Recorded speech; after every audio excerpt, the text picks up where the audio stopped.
Solta um pouco de Deus, que é a paz do Senhor. Irmãos, abra a sua Bíblia, o livro de Lucas, no seu capítulo de número 1, no seu verso de número 37. Lucas 1, no seu versículo 37. É o tema da nossa campanha, que se chama Vivendo o Impossível. Amém?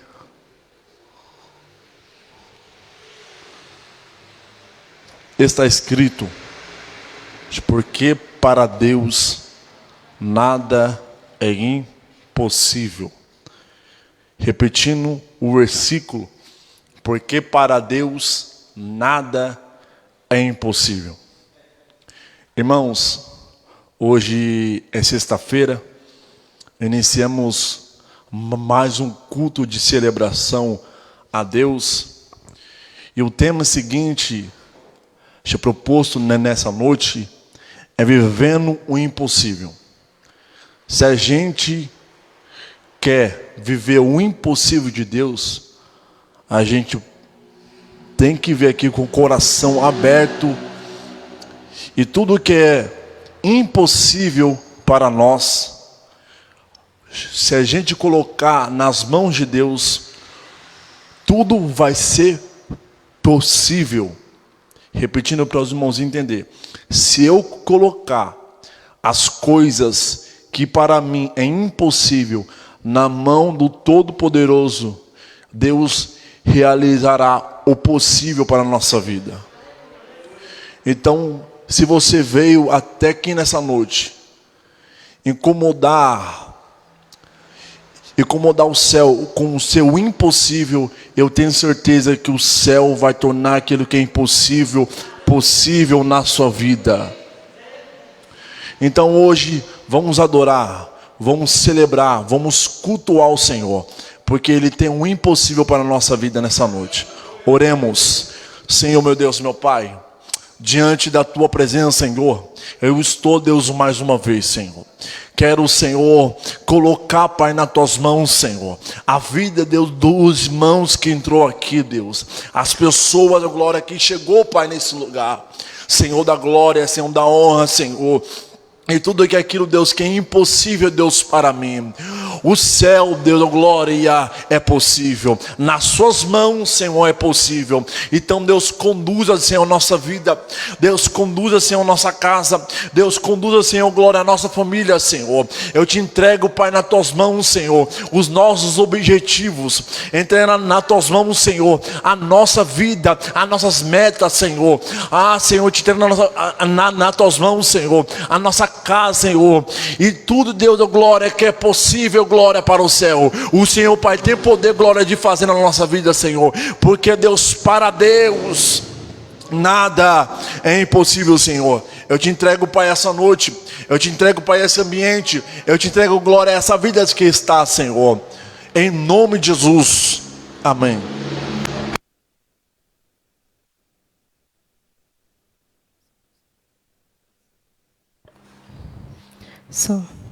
Saudamos os irmãos com a paz do Senhor.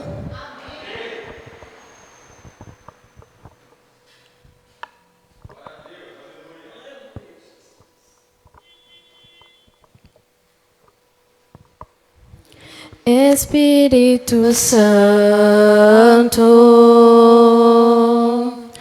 ore por mim.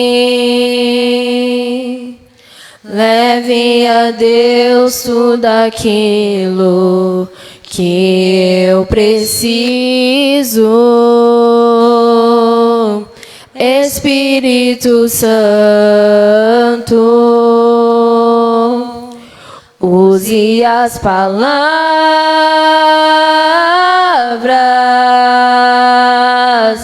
que eu necessito usar, mas não consigo. Me ajude nas minhas fraquezas, não sei como devo pedir. Espírito Santo,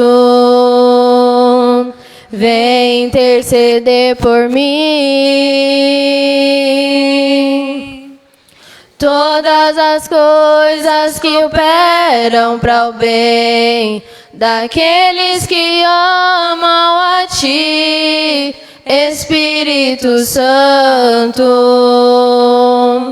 vem orar por mim. Estou clamando, estou pedindo, só Deus sabe a dor que estou sentindo. Meu coração está ferido, mas o meu clamor está subindo. Espírito Santo, ore por mim. Leve a Deus tudo aquilo que eu preciso. Espírito Santo, use as palavras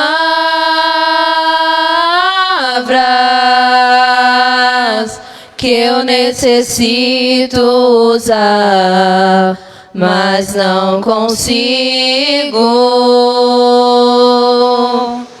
Me ajude nas minhas fraquezas. Não sei como devo pedir. Espírito Santo, vem interceder por mim. Todas as coisas que operam para o bem daqueles que amam a Ti, Espírito Santo, vem orar por mim. Estou clamando, estou pedindo, só Deus sabe a dor que estou sentindo. Meu coração está ferido, mas o meu clamor está subindo. Estou clamando, estou pedindo, só Deus sabe a dor que estou sentindo. Meu coração está ferido, mas o meu clamor está subindo.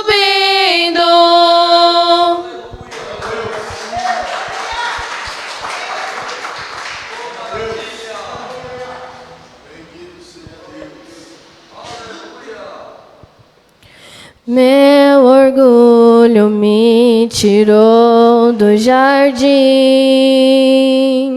sua humildade colocou jardim em mim. E se eu vender tudo que tenho, em troca do amor eu falharia.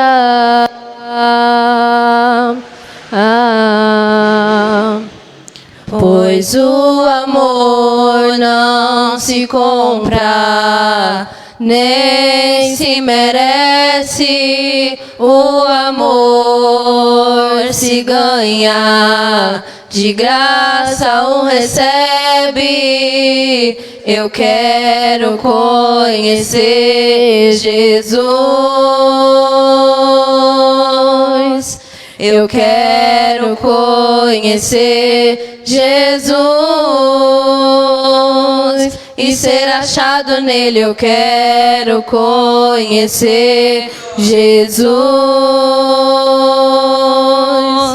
Eu quero conhecer Jesus. Meu orgulho me tirou do jardim, tua humildade bondade colocou jardim em mim.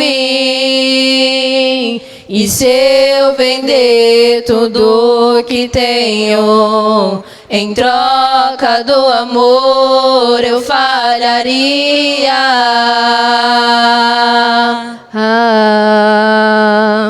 Pois o amor não se compra, nem se merece. O amor se ganha, de graça o recebe. Eu quero conhecer Jesus.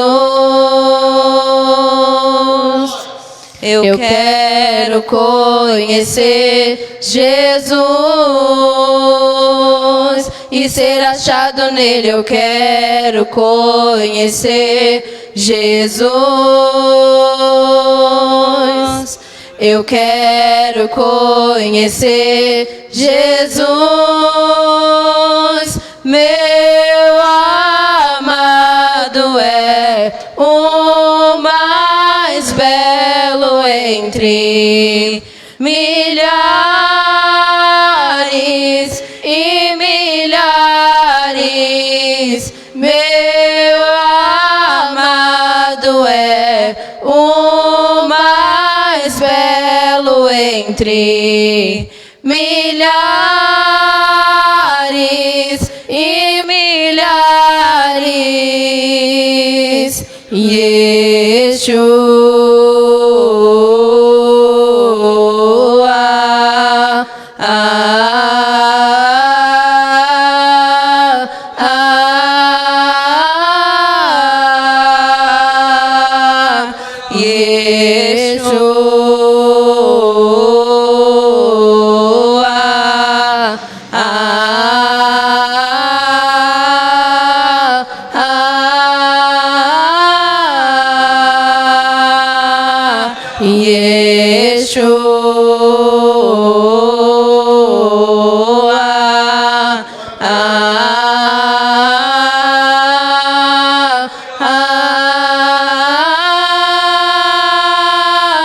meu amado é o mais belo entre milhares e milhares. Meu amado é o mais belo entre milhares e milhares. Yeshua,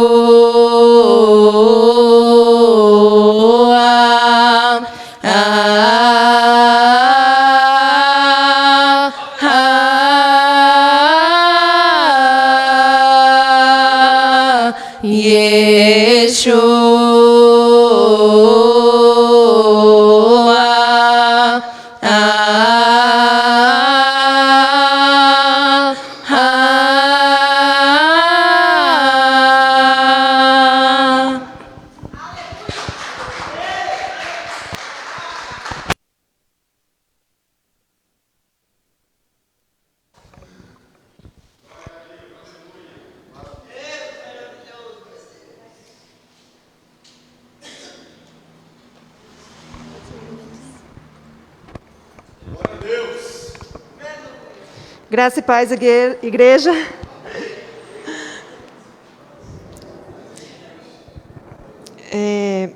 Queria deixar aqui para a igreja a meditação para a palavra da oferta nesta noite, a qual se encontra em Provérbios 3, 9.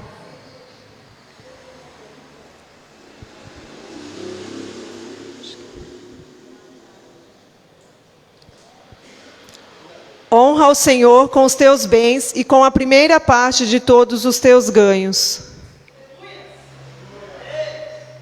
E se encherão os teus celeiros e transbordarão de vinho os teus lagares. Amém? Que nós possamos nessa noite abrir o nosso coração, né, e lançar as nossas primícias sempre na casa do Senhor. porque o Senhor, Ele é bom, Ele é misericordioso, Ele nunca esquece dos seus, né?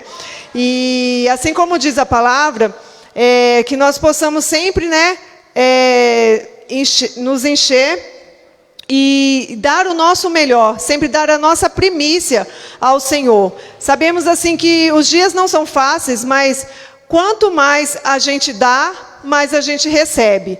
E assim, estamos passando, né, por momentos que estamos aqui em reforma na nossa igreja, estamos assim querendo ampliar, temos que dar graças ao Senhor, né, por Ele ter nos abençoado com mais um salão aqui na igreja. Então, assim, que a gente possa estar sempre ofertando, sempre dando o nosso melhor, a nossa primícia para a casa do Senhor, porque eu acredito assim que quanto mais a gente ajudar na obra do Senhor, mais o Senhor também vai estar nos ajudando. E com certeza assim o nosso celeiro sempre será farto, a nossa vida financeira sempre será abençoada. Amém? E vamos orar nessa noite, já agradecendo ao Senhor por tudo que Ele irá fazer nas nossas vidas. Porque eu creio assim que possa estar difícil, mas para Deus nada é impossível. E já que estamos nessa campanha, né, vivendo o impossível, que possamos lançar nas mãos do Senhor toda a nossa dificuldade financeira, porque eu creio que o Senhor vai estar cuidando de cada um de nós. Amém? Soberano e eterno Deus, Pai amado e querido, Santíssimo e eterno Senhor e Salvador, eu te agradeço, Senhor meu Deus, por esta noite, te agradeço por essa oportunidade, e também, Senhor meu Deus, lançamos em Tuas mãos, Senhor meu Deus, toda a nossa aflição, toda a nossa angústia, Senhor meu Deus, nos dias difíceis. Cada um, Senhor meu Deus, que se encontra desempregado, que o Senhor possa, Senhor meu Pai, abrir as portas para os Teus filhos, Senhor meu Deus. Abençoe o celeiro de cada um deles. Não deixa faltar, Senhor meu Deus, na casa dos Teus filhos. Abençoa, Senhor meu Deus, esta obra, Pai. Que ela possa, Senhor meu Deus, ser um lugar, Senhor meu Deus, que esteja sempre de portas abertas, Senhor meu Pai, sendo refúgio para aqueles que necessitam. Que o Senhor venha cuidar dos seus, meu Pai, nesta noite. Repreenda, Senhor meu Deus, o espírito devorador na vida dos Teus filhos, Pai. Assim eu te peço e te agradeço em nome de Jesus. Amém. Só lembrando também para os irmãos que nós temos, né, o Pix aqui da igreja. Tá na live, o Pix também tem o número da conta da igreja. E para os irmãos que estão aqui presentes, né, a gente também tem a maquininha. Amém? E aqui nós temos também o carnezinho, né, pastor? Está aqui. Aqui nós temos também o carnezinho, né, dos 400 valentes. Então, assim, pedimos para que os irmãos venham estar ajudando, né, nessa obra. Aqui, quando a gente pega o nosso carnezinho, tem aqui, né, o valor para os irmãos estar contribuindo. Aí os irmãos podem estar contribuindo com valor de 50, com valor de 100, ou outros valores, né? Que se o irmão puder abençoar com mais ainda, acredito que vai ser bênção. Aqui nós temos também um espaço onde os irmãos podem estar também solicitando a oração. E eu creio que Deus vai abençoar a vida de vocês. Amém? Eu agradeço a oportunidade, em nome de Jesus.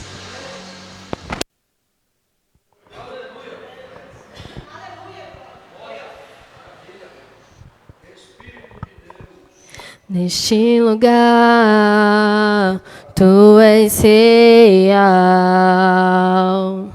Vou me entregar totalmente.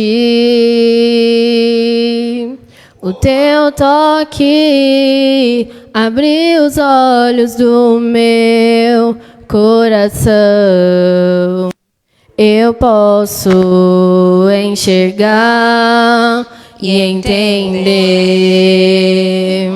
Se eu me humilhar diante do Teu altar e sacrificar aquilo que me custar, Tu inclinarás os Teus ouvidos ao meu clamor. Mas olhe um dia no centro do Teu querer, que toda a vida sem jamais te conhecer. Tu és minha fonte, minha colheita, minha herança. Neste lugar, tu és real. Vou me entregar totalmente.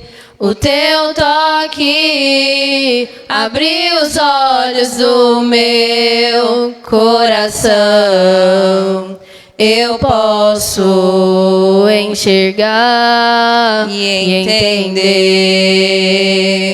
Se eu me humilhar diante do teu altar e sacrificar aquilo que me custar, tu inclinarás os teus ouvidos ao meu clamor. Mas olhe um dia no centro do teu querer, que toda a vida, sem jamais te conhecer, tu és minha fonte, minha colheita, minha herança. A minha fonte é o teu amor, minha colheita é o teu amor, minha herança é o teu amor. A minha fonte é o teu amor, minha colheita é o teu amor, minha herança é o teu amor. Se eu me humilhar diante do teu altar e sacrificar aquilo que me custar, tu inclinarás os teus ouvidos ao meu clamor. Mas vale um dia no centro do teu querer, que toda a vida, sem jamais te conhecer, tu és minha fonte, minha colheita, minha herança. Amém.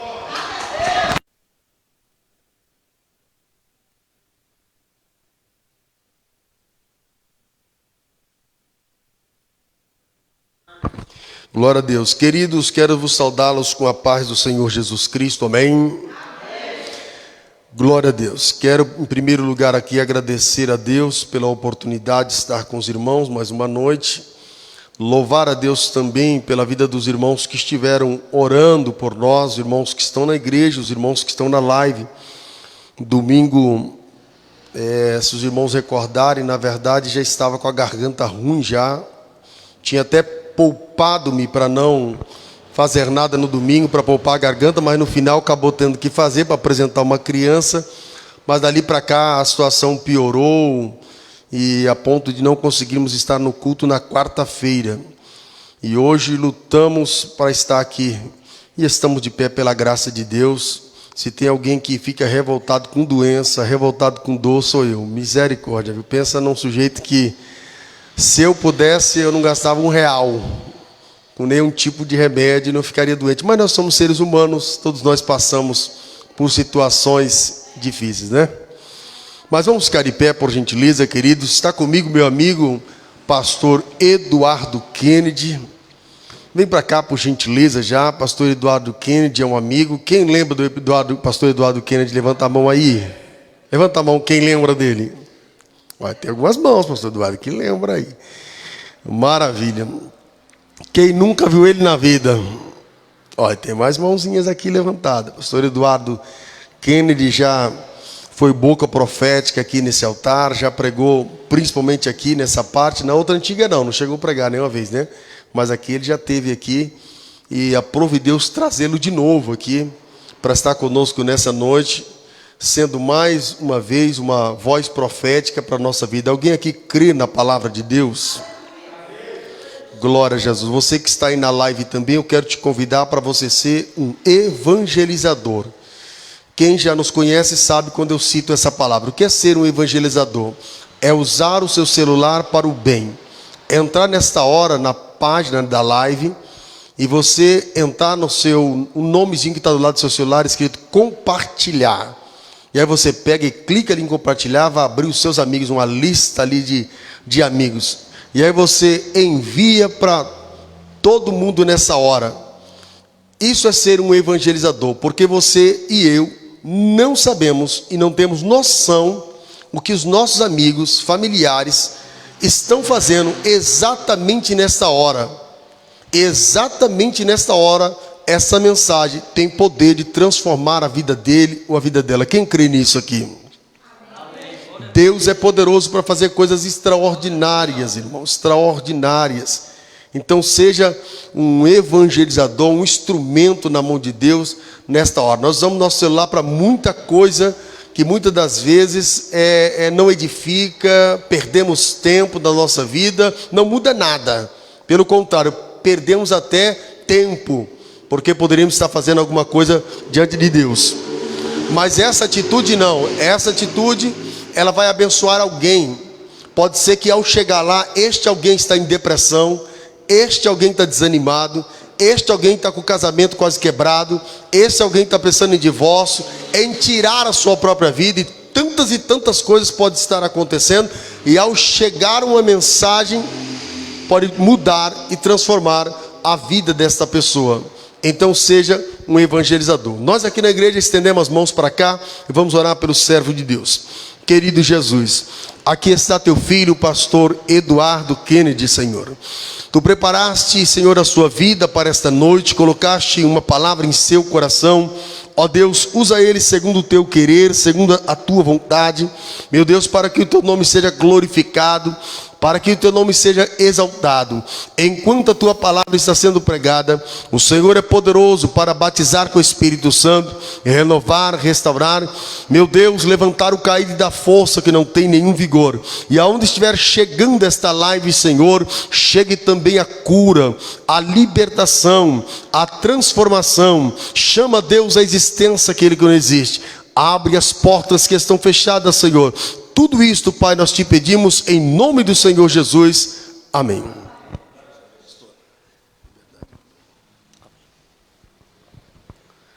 Glória a Deus. Aleluia. É com muita alegria e satisfação que eu cumprimento a todos com a paz do Senhor. Por gentileza, abra a sua Bíblia, Filipenses capítulo 2, a partir do versículo 9. Filipenses, capítulo 2, a partir do versículo 9.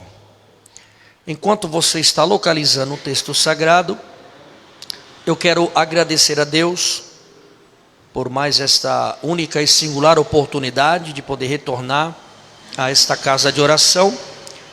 Nesta feita eu quero louvar a Deus pela vida do nosso amigo, pastor Nivaldo, juntamente com toda a sua família, a toda a sua pleiade de obreiros e todos que se fazem presentes nesta noite, tanto os que estão presencialmente, quanto os que estão virtualmente acompanhando-nos pela internet. Quem localizou o texto sagrado, por favor, diga amém. Amém. A palavra de Deus nos fala da seguinte forma: pelo que também Deus o exaltou soberanamente, ou sobremaneira. Ele deu um nome que é sobre todo nome, para que ao nome de Jesus Cristo se dobre todo o joelho dos que estão nos céus, na terra e debaixo da terra, e toda língua confesse que Jesus Cristo é o Senhor, para a glória de Deus Pai. Amém. Assente-se, por favor, e muito obrigado. Meus amados e queridos irmãos, nós estamos aqui nesta noite mais uma vez, reunidos em torno do nome de Jesus Cristo, participando de algo que é conhecido pelo nome de liturgia de culto. O que vem a ser uma liturgia de culto? É o espaço de tempo, é o período pelo qual nós permanecemos aqui reunidos, adorando a Deus e apresentando a Ele o nosso culto racional. E essa liturgia de culto, ela pode ser dividida também de uma forma tríplice, que é começo, meio e fim. E dentro dessa tríplice divisão, nós destacamos o momento mais importante, de maior relevância, de maior contundência, ou seja, o ápice do nosso culto, que não é outro momento, a não ser aquele em que Deus venha falar conosco, por intermédio da revelação expositiva e da instrumentalidade da sua infalível, inerrante e inefável palavra.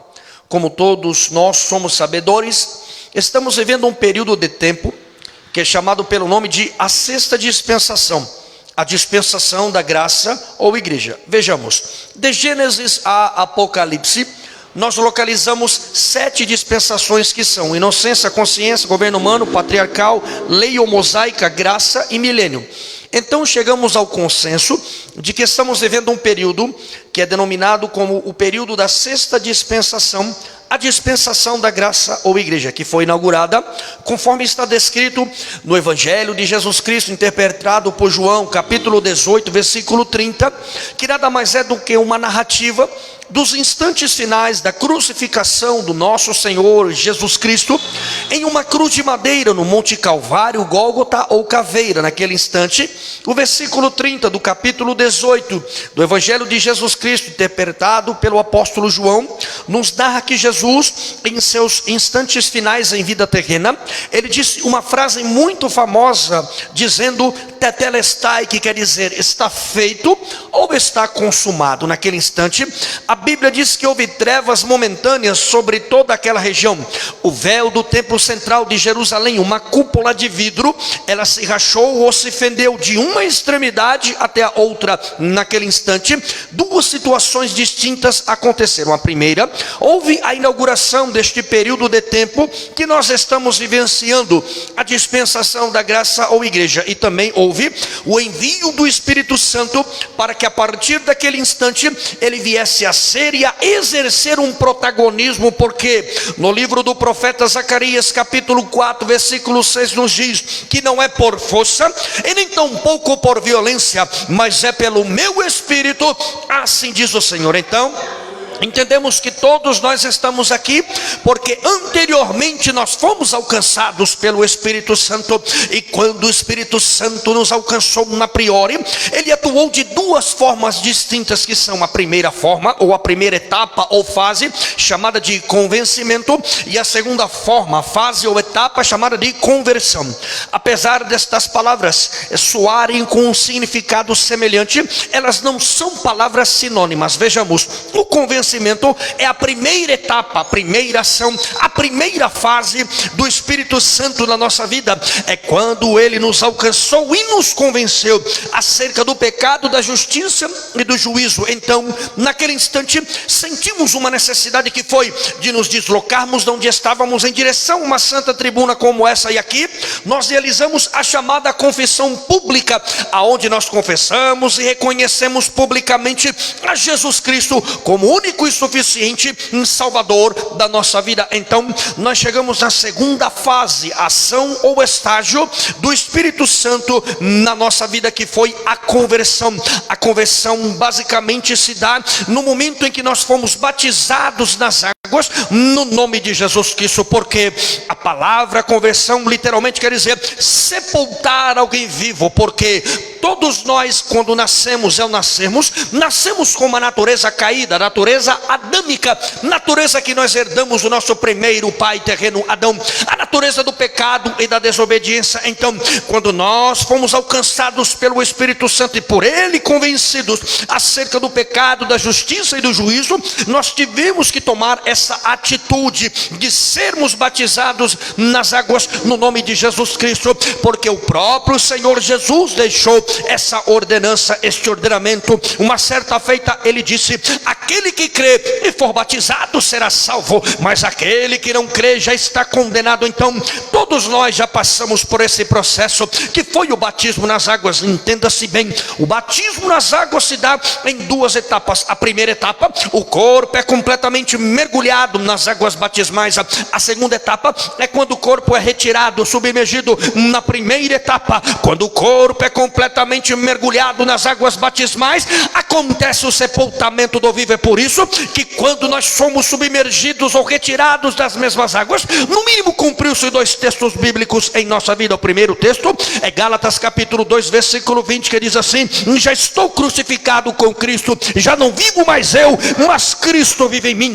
O segundo texto é 2 Coríntios capítulo 5, versículo 17, que diz assim: se alguém está em Cristo Jesus, nova criatura é, as coisas velhas são passado, eis que tudo se fez novo. Então todos que estão aqui são novas criaturas, que sepultaram a velha natureza, ressurgiram com a natureza de Cristo. Se isso é verdade e você concorda e acredita, levante a sua mão e glorifique a Deus. Aleluia.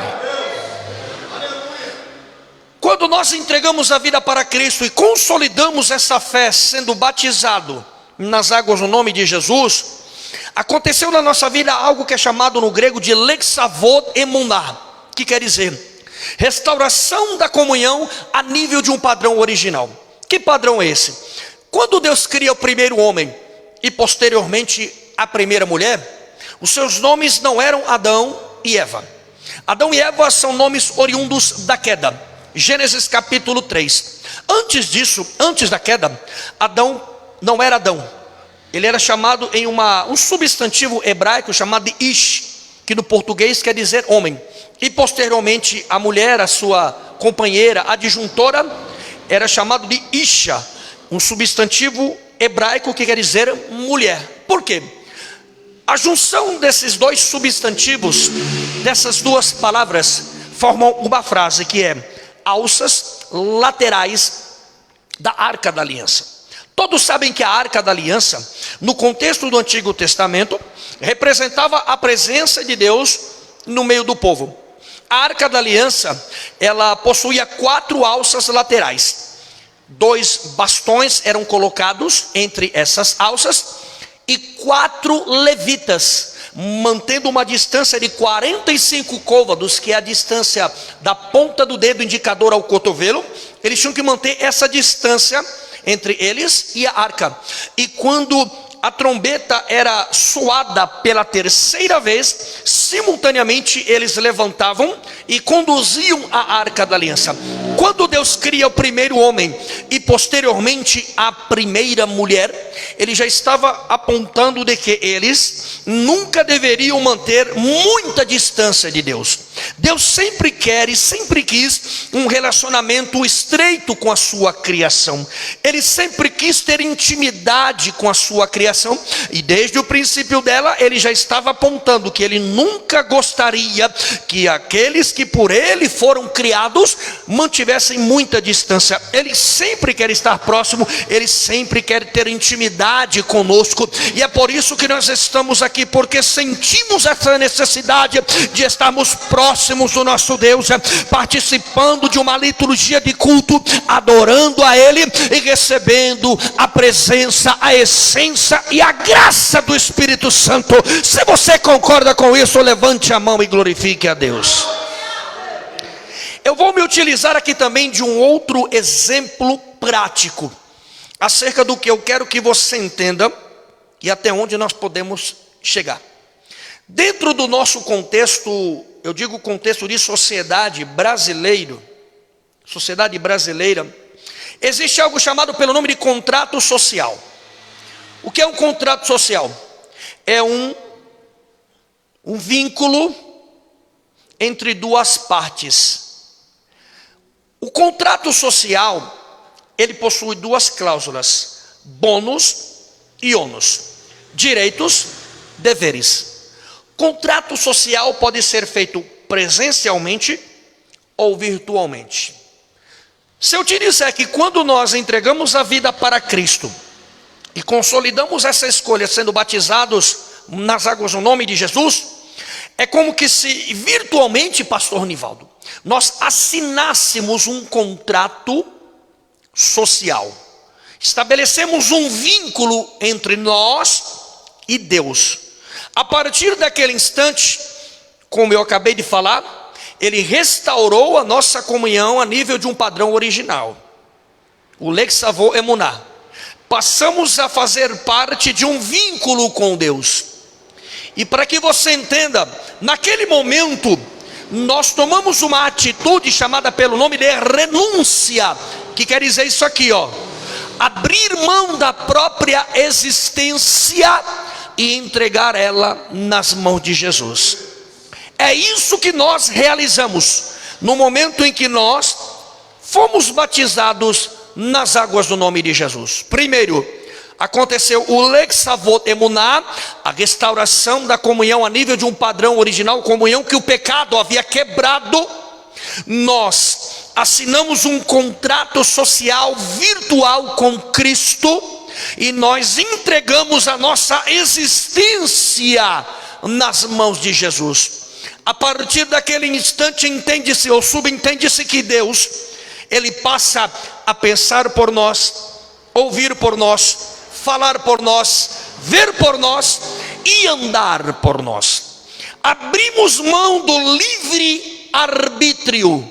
Por isso que Gálatas 2:20 diz: já estou crucificado com Cristo, já não vivo mais eu, mas Cristo vive em mim. Ou seja, você não faz o que você quer, você não vai aonde você quer, você não fala com quem você quer, você está na dependência de Cristo. Você entregou a sua vida para Ele e a partir daquele instante Ele passa a guiar os nossos passos, as nossas escolhas, as nossas decisões. Ele tem a primazia em tudo na nossa vida. Quem está entendendo, levante a mão e dê um glória para Jesus aí. A partir daquele instante nós recebemos algo chamado pelo nome de discernimento, visão espiritual. Anteriormente um véu cobria a nossa visão e esse véu ele foi retirado. Passamos a enxergar diretamente, sem vultos, sem imagens distorcidas. E nós passamos a ter acesso a 4 informações principais. 4 informações de suma importância para a nossa permanência dentro do reino de Deus e dentro dos projetos de Deus. A primeira informação é aquela que fala acerca de quem nós éramos. A segunda informação é aquela que fala acerca de quem nós nos tornamos, ou seja, passamos a entender quem éramos e passamos a entender quem nós nos tornamos. A terceira informação é aquela que fala acerca do nosso contexto. O nosso contexto é chamado pelo nome de igreja. A palavra igreja oriunda-se de uma expressão do latim, eclésia ou eclesia, que na língua portuguesa quer dizer tirados de dentro do mundo para fora e assentados nos lugares celestiais. A quarta verdade é aquela que fala acerca da coluna da nossa fé, também chamada pelo nome de espinha dorsal. Esse prédio possui as suas colunas para garantir a sua sustentação e a estrutura de quem está no seu interior. A nossa fé não é diferente, só que ela possui uma única coluna, também chamada pelo nome de espinha dorsal, só que ela se divide em 2 vertentes, ou também chamadas de ramificações. Vejamos. A primeira vertente é aquela que fala acerca da maneira pela qual nós reconhecemos e identificamos o nosso Deus. Vejamos, de acordo com as páginas da Bíblia Sagrada, a Carta Magna, a primeira vez que nós lemos o nome Deus na Bíblia foi em Gênesis capítulo 1, versículo 1. O texto original é Bereshit bara Elohim shamaim in aretz. No português, no princípio criou Deus os céus e a terra. O nome Deus, por estar no Antigo Testamento, é a expressão hebraica transliterada para o português Elohim, que quer dizer Deus. E o que isso quer dizer? Aponta demonstra ou quer nos ensinar que o nosso Deus é um Deus que subsiste em três pessoas. Como entendemos isso? Através de uma característica que o nosso Deus possui, característica essa que foi transmitida para a igreja, chamada de unidade. Ou seja, há uma unidade total, perfeita, indivisível entre Pai, Filho e Espírito Santo. E é assim que nós entendemos e compreendemos que o nosso Deus é um Deus que dentro de uma unidade indivisível, eles coabitam em Pai, Filho e Espírito Santo. A igreja do Senhor, ela possui esta característica, a unidade, porque a igreja do Senhor é o corpo de Cristo, e todos sabem que um corpo possui muitos membros, mas nenhum membro tem mais eficácia e valor do que o outro. Quer dizer que aqui dentro ninguém é maior do que ninguém, ninguém é melhor do que ninguém, ninguém pode mais do que ninguém, porque fazemos parte da mesma unidade, do mesmo corpo, o corpo de Cristo, a igreja do Senhor, e o cabeça desse corpo é Jesus Cristo de Nazaré. Quem acredita, concorda, recebe, crê, toma posse, levante a sua mão e glorifique o nome de Jesus aí. É por isso que nada e nem ninguém vai vencer esta igreja, vai bloquear esta igreja, vai impedir o avanço desta igreja, porque ela está blindada, revestida por um padrão chamado de unidade. Unidade também pode ser interpretada como comunhão. Comunhão também pode ser interpretada como coletivo. É por isso que essa igreja, irmãos, ela nunca vai ser impedida de alcançar os seus objetivos. É por isso que você vai continuar vivendo o impossível de Deus na sua vida, porque você está revestido e blindado pela unidade do corpo. E nesta noite aqui Deus manda te dizer: não se preocupe, apenas continue realizando tudo aquilo que eu coloquei nas tuas mãos.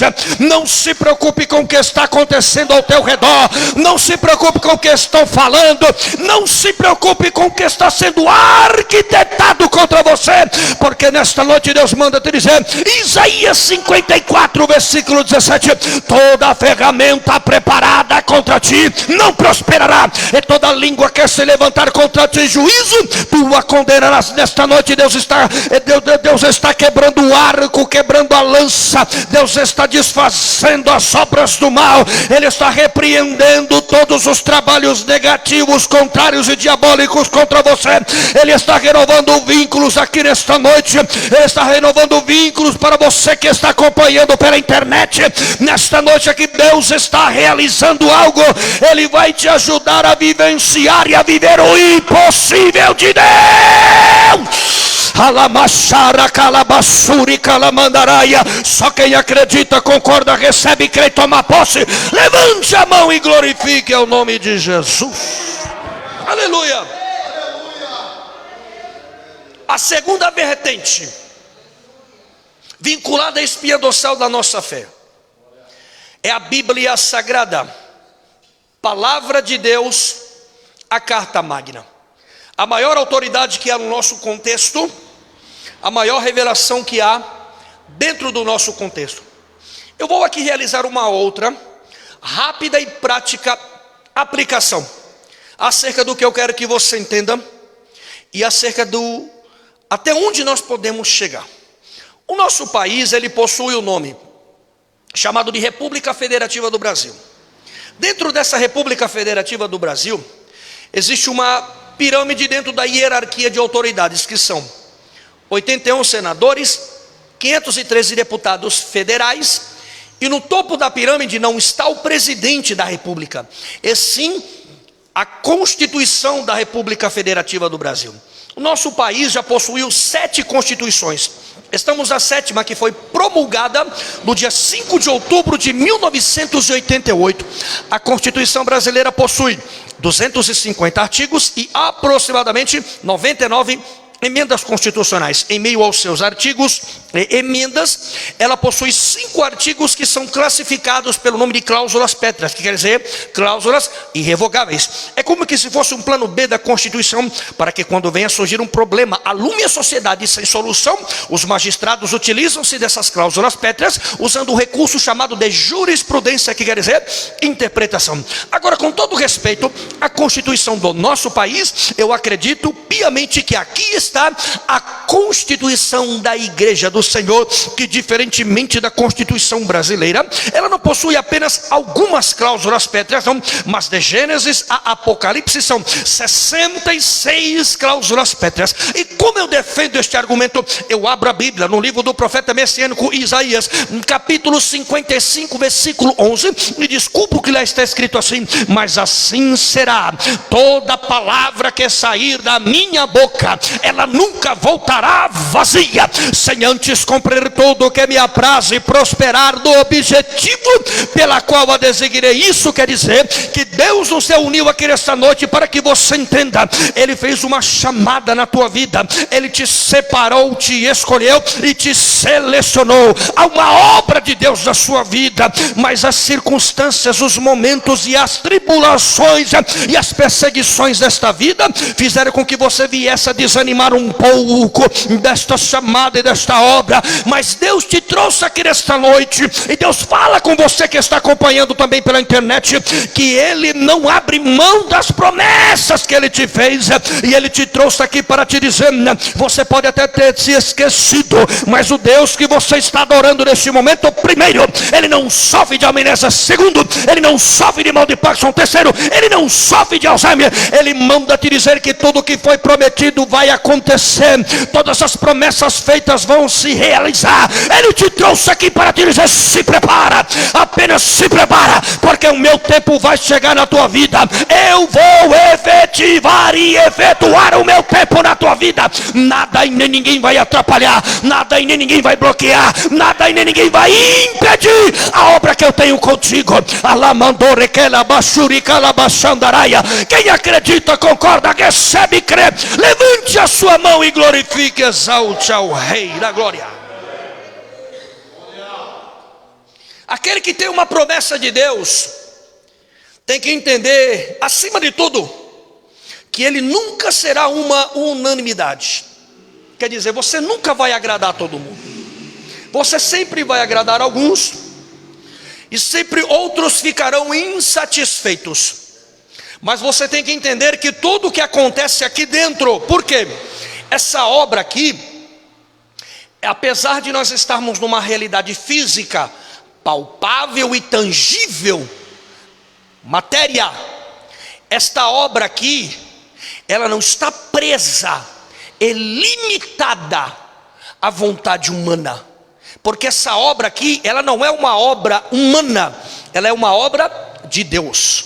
O tempo que vigora e que vincula aqui dentro não é o nosso tempo, não é o tempo humano, é o tempo de Deus. Tudo que vai acontecer, tudo que já aconteceu e tudo que está acontecendo aqui dentro desse contexto chamado igreja, vincula-se e obedece o tempo de Deus. Está pautado no tempo de Deus, está alicerçado no tempo de Deus.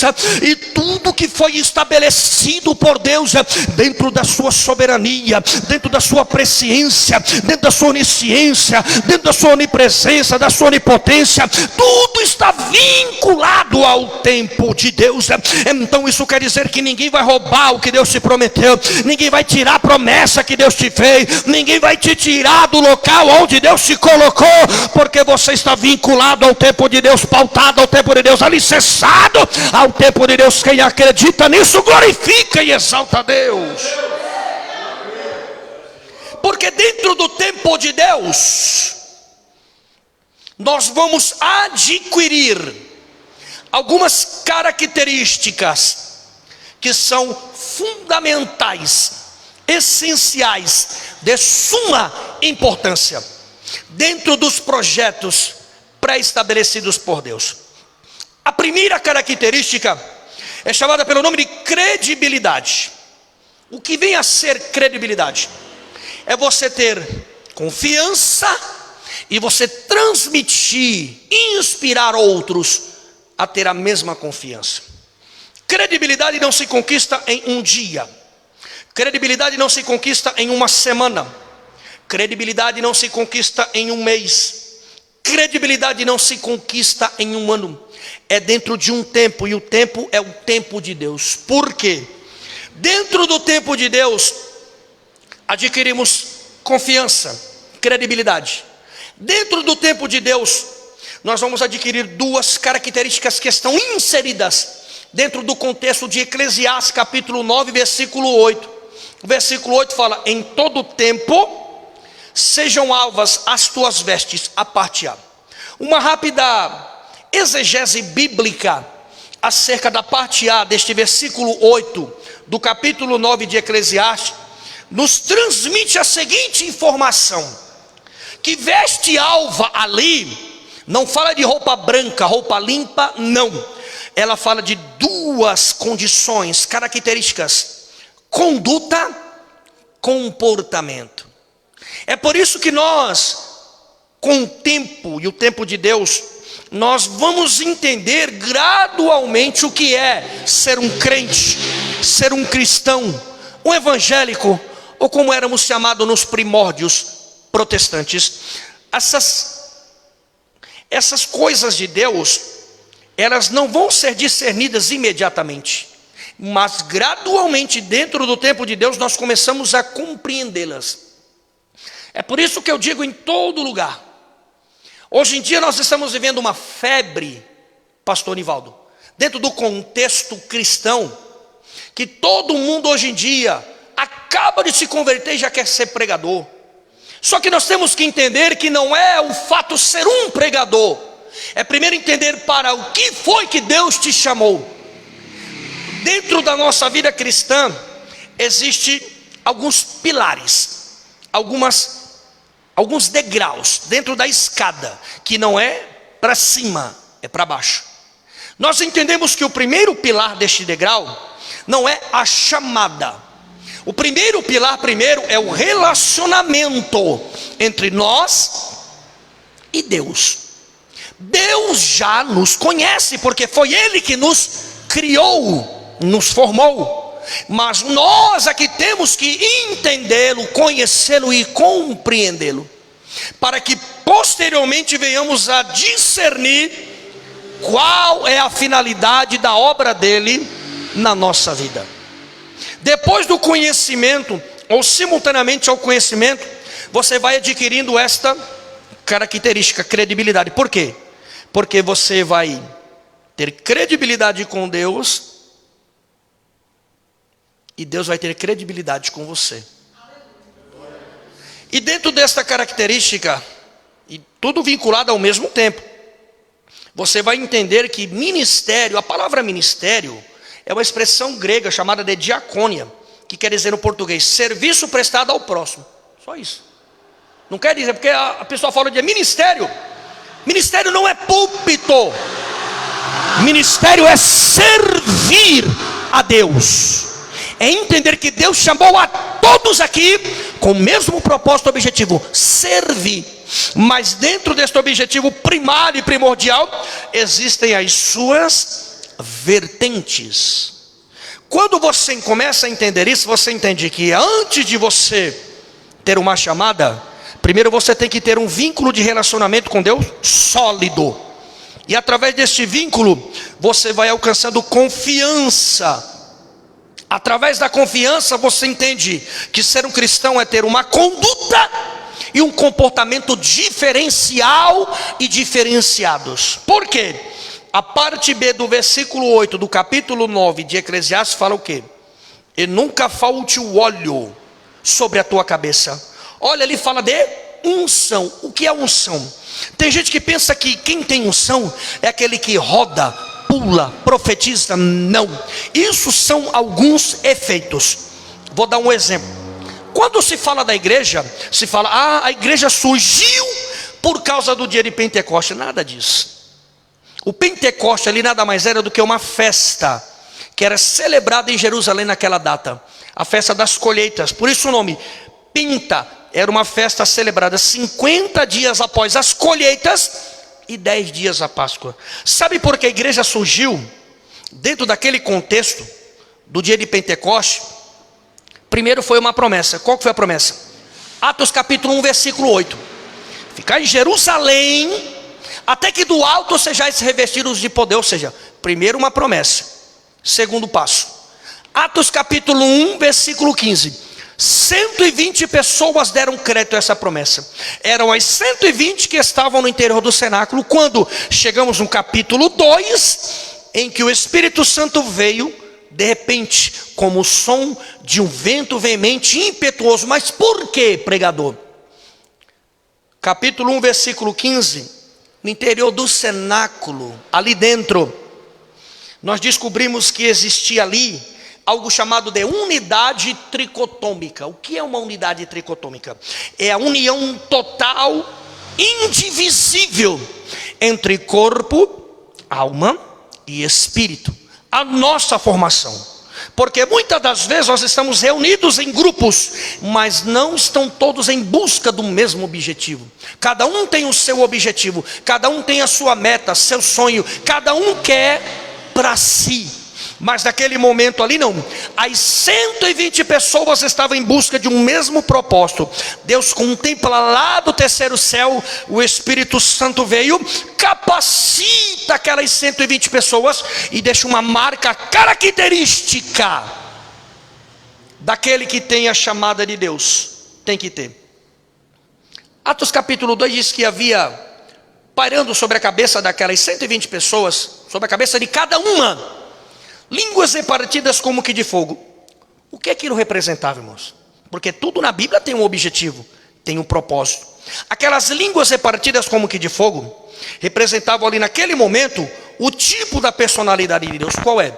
Hebreus capítulo 13, versículo 8, o texto original. Adonai, Yolan, Yud, Rid, Varida, Mishka, Nialeike.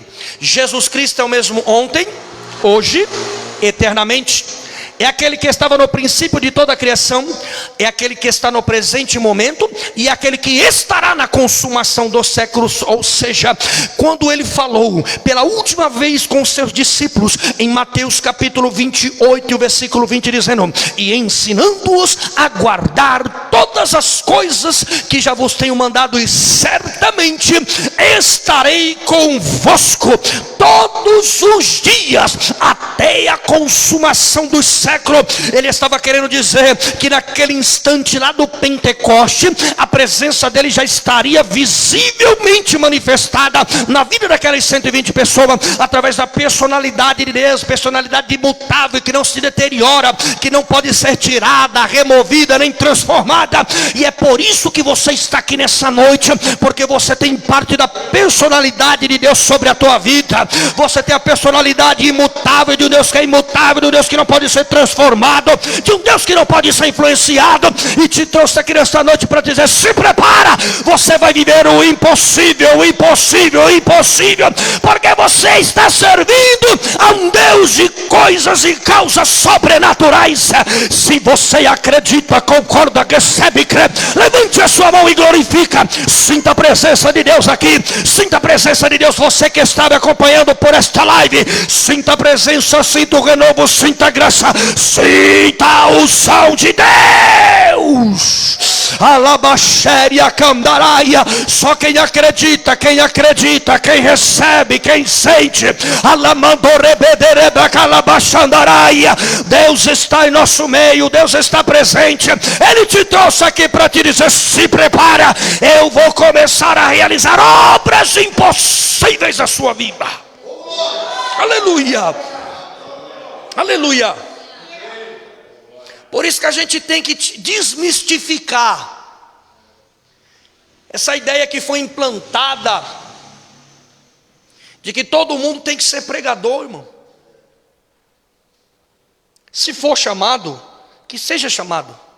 Se Deus chamar, se prepare. Em todos os âmbitos da vida secular, tudo na vida não exige um preparo, irmãos. E na igreja seria diferente? Não.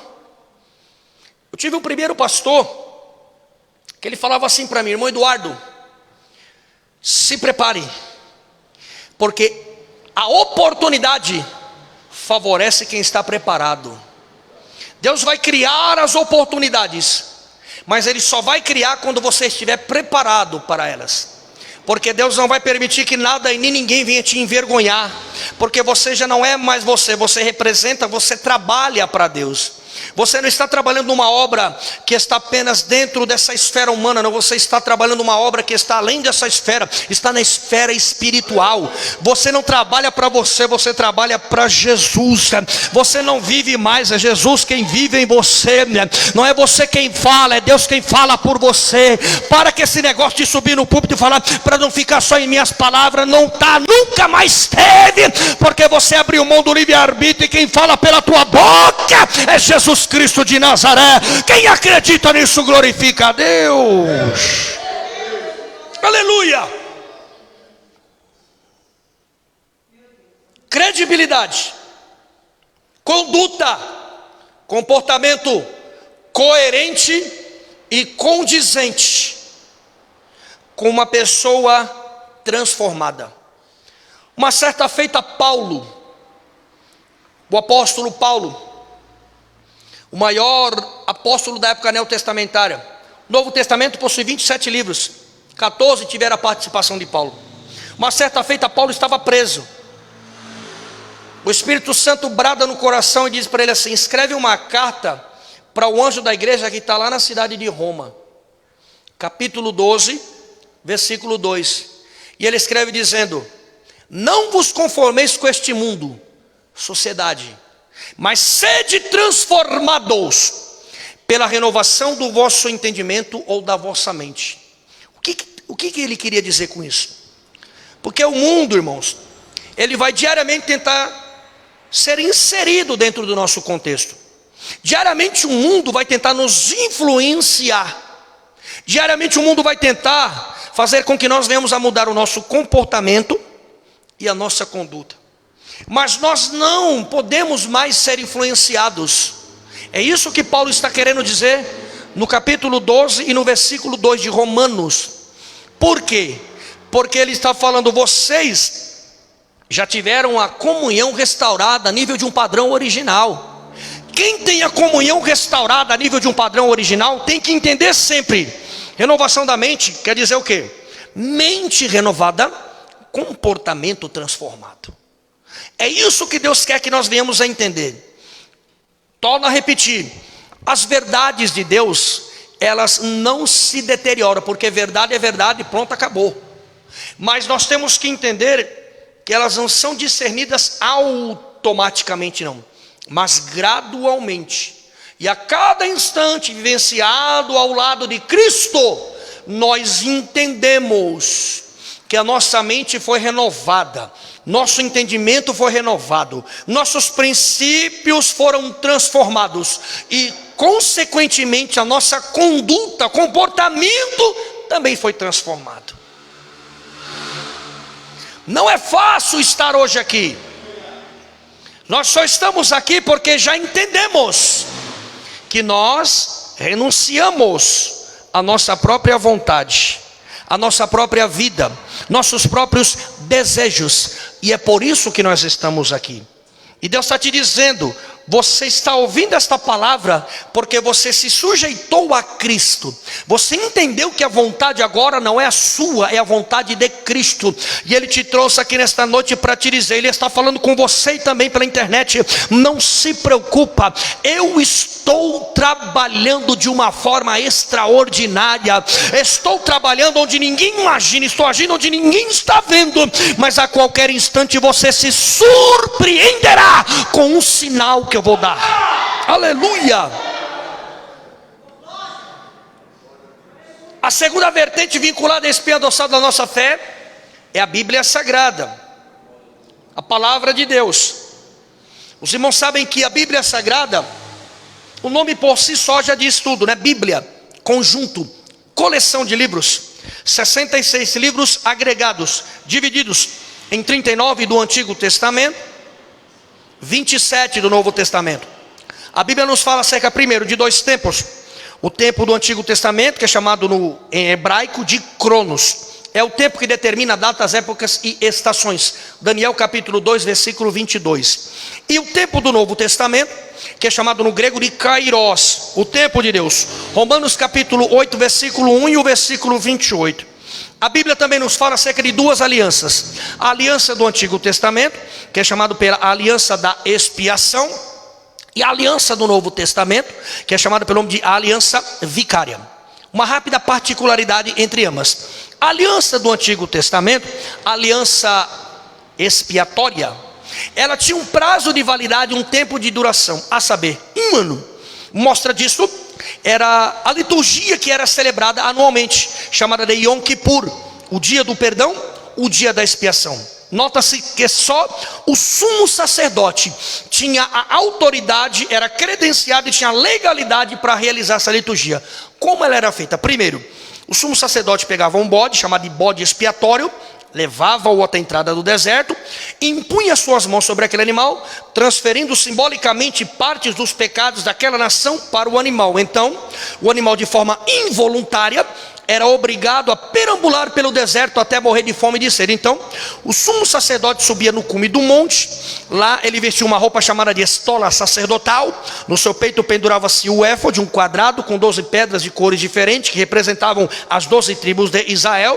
Os levitas já haviam armado o antigo tabernáculo móvel, removível, que era feito de pano, chamado de véus. No interior do antigo tabernáculo móvel, uma tríplice divisão, que era santo, santo dos santos e santíssimo. No terceiro compartimento ficava a Arca da Aliança, que dentro daquele contexto do Antigo Testamento representava a presença de Deus no meio do seu povo, que era a Arca da Aliança. Um baú feito de uma madeira chamada acácia, forrada de ouro por dentro e por fora. No seu interior colocaram 3 elementos: um prato de ouro contendo uma porção de maná, as tábuas contendo os 10 mandamentos e um pedaço do cajado de Arão, que floresceu no deserto. Ela possuía uma tampa chamada de propiciatório, do hebraico caporei, que quer dizer assento da misericórdia. Na parte superior da tampa do propiciatório, forjados em ouro maciço, 2 querubins de joelho, olhando continuamente para o interior da arca. A Bíblia diz que a ponta das suas asas se tocavam no alto, seus joelhos embaixo. Formava-se ali um círculo que representava 2 realidades bem distintas: a nossa realidade, chamada de tempo, e a realidade de Deus, chamada de eternidade. Então, o sumo sacerdote, ele só tinha autorização de chegar no segundo compartimento, o Santo dos Santos, porque no terceiro compartimento, o Santíssimo, ele não poderia adentrar, porque ali estava reservado para a presença de Deus. Então, após ele vestir toda aquela roupa, indumentária, ele dizia a seguinte expressão: Hazar, Hazar, venite, Hazar, quer dizer, força, Senhor, que a tua força me acompanhe. Então, enquanto ele estava dizendo, pronunciando essas palavras em hebraica ou latim, os levitas amarravam na sua cintura uma corda, na sua perna direita um sino. Então, quando ele estava pronto, preparado, paramentado e equipado, ele começava a andar, só que diferente, marchando. Por quê? Ele tinha um sino na perna direita, e aquele sino não estava ali à toa, nem tão pouco de enfeite. Ele tinha um propósito. Qual era o propósito? Quando ele adentrasse, se ele conseguisse adentrar no interior do antigo tabernáculo móvel, ele tinha que produzir aquele som naquele sino na sua perna direita. Por quê? Lá fora entendia-se ou subentendia-se que enquanto ele produzia som lá dentro, significava que ele estava vivo e que Deus estava provando tudo. Mas se porventura o som cessasse lá dentro, eles entendiam que Deus havia reprovado tudo. Então fogo rompia do céu, adentrava no interior do antigo tabernáculo móvel, carbonizava, fulminava o sumo sacerdote. Então a corda que os levitas amarraram na sua cintura servia para puxarem para fora seus restos mortais. Então, chegamos ao contexto da leitura que nós realizamos aqui. Filipenses capítulo 2, que nada mais é do que uma narrativa de uma reunião que houve no terceiro céu, porque nós sabemos que, biblicamente falando, só existem 3 céus: aurônios, messorâneos e eporâneos. Primeiro céu é o céu que alcançamos a olho nu. Segundo céu, aonde estão as constelações e as galáxias. E o terceiro céu, aonde neste exato momento está um trono de glória e o nosso Deus assentado sobre este alto e sublime trono. Quem aqui nunca leu Isaías capítulo 6, que é uma narrativa de uma revelação que o profeta messiânico recebeu de Deus acerca das características do interior do terceiro céu? E a revelação de Isaías capítulo 6 para segue dizendo que ele viu um trono, o trono da glória de Deus. Ele viu Deus assentado sobre este alto e sublime trono. Ele viu a santidade de Deus emanando e ecoando pelas laterais daquele trono, incendiando pedras que estavam nas proximidades. Ele viu dentro da hierarquia angelical uma classe chamada de serafins. A Bíblia descreve os serafins como possuindo 6 asas, 2 cobrindo o rosto, 2 cobrindo os pés, e com 2 eles vão continuamente ao redor do trono da glória. A Bíblia diz que o trono de Deus, o trono da glória, se movimenta constantemente, continuamente, e os serafins também se movimentam, voando ao redor do trono da glória de Deus. Em lugar nenhum você vai encontrar serafim, porque serafim foi criado única e exclusivamente para adorar a Deus 24 horas por dia, 7 dias por semana, 366 ou 365, não importa se o ano é bissexto ou não, o que importa é que eles adoram a Deus, estão adorando neste momento ininterruptamente, dizendo: Santo, Santo, Santo é o Senhor, o Deus dos exércitos, a terra está cheia da sua glória. Sabe o que isso quer dizer? Deus vai substituir o que está te prejudicando, o que está te preocupando, o que está te atrapalhando. Ele vai substituir pela glória. Ele vai substituir pela glória.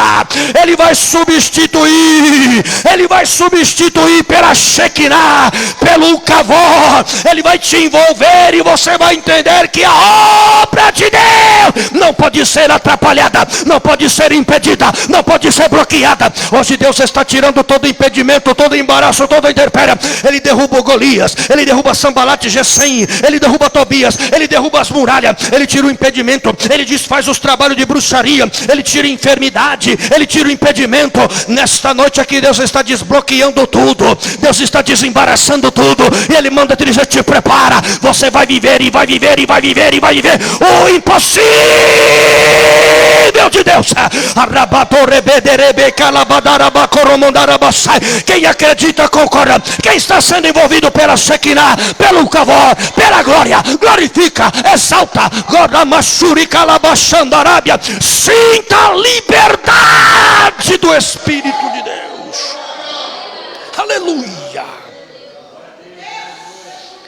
Uma simples particularidade acerca da conduta que Jesus tomou.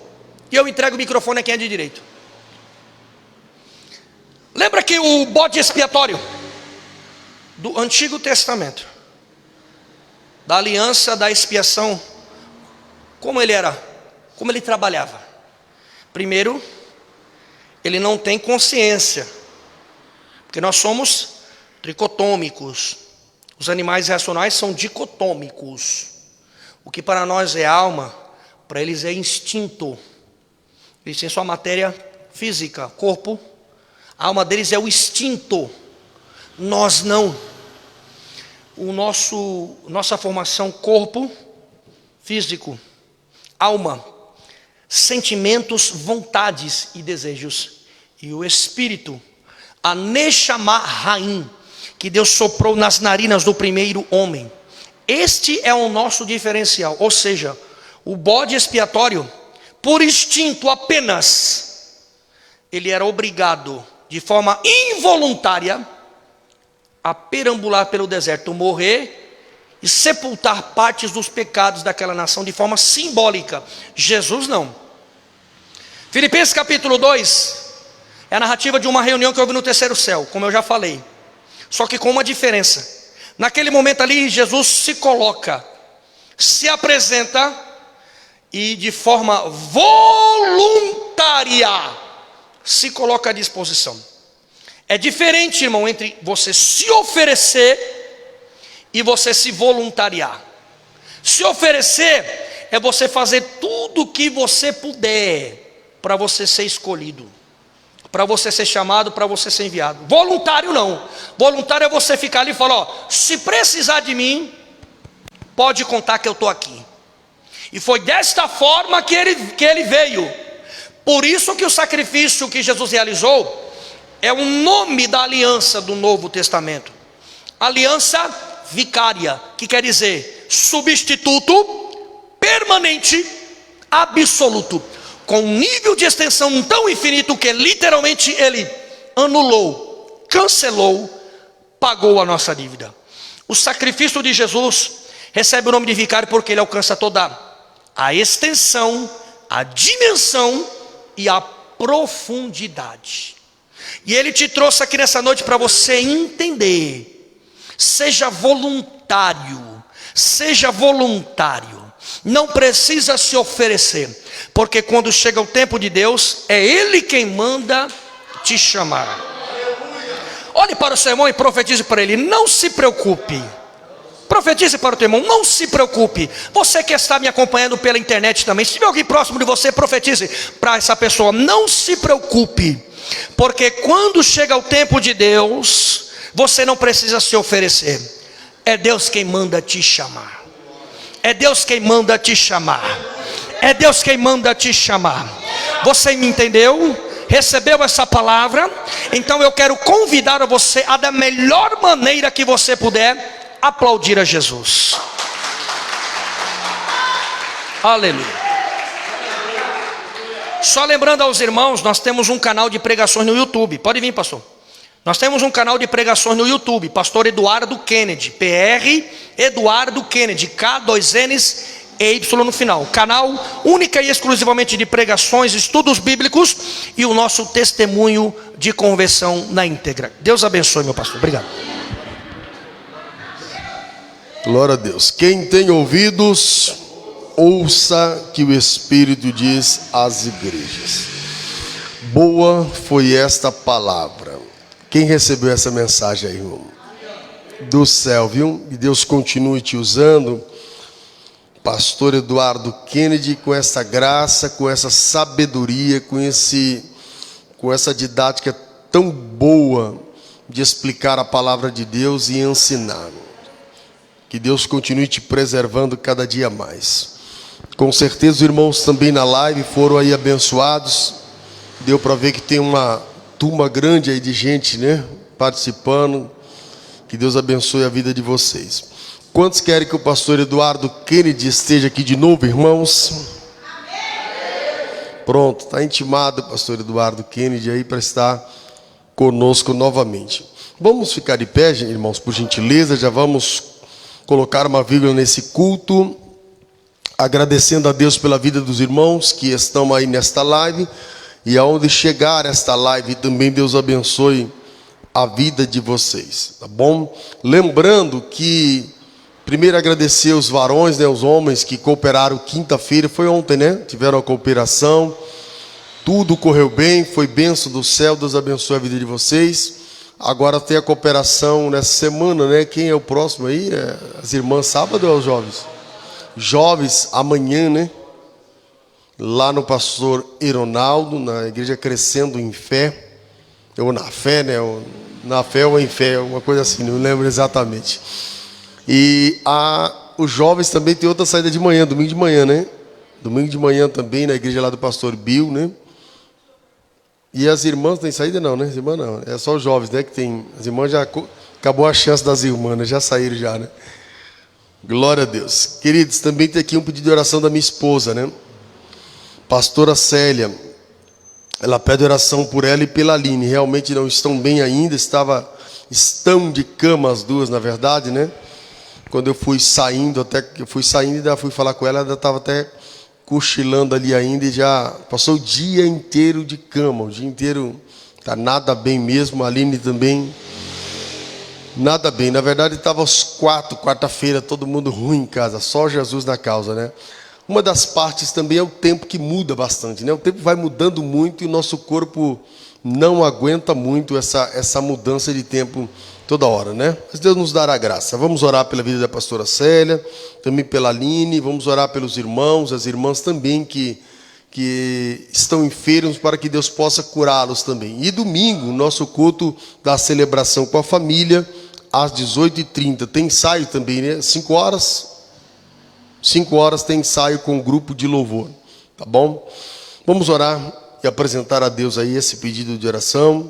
Se você que estiver aí na live assistindo esse culto agora ao vivo ou depois, se você que ouviu essa mensagem, que ouviu essa palavra, e foi tocado pelo Espírito Santo de Deus e quer entregar a sua vida para Jesus aí onde você está, independente se está ao vivo, independente se depois você está assistindo, aonde você estiver, faça uma oração a Deus, entregue a sua vida para Jesus, aceitando Ele como único e suficiente Salvador da sua alma.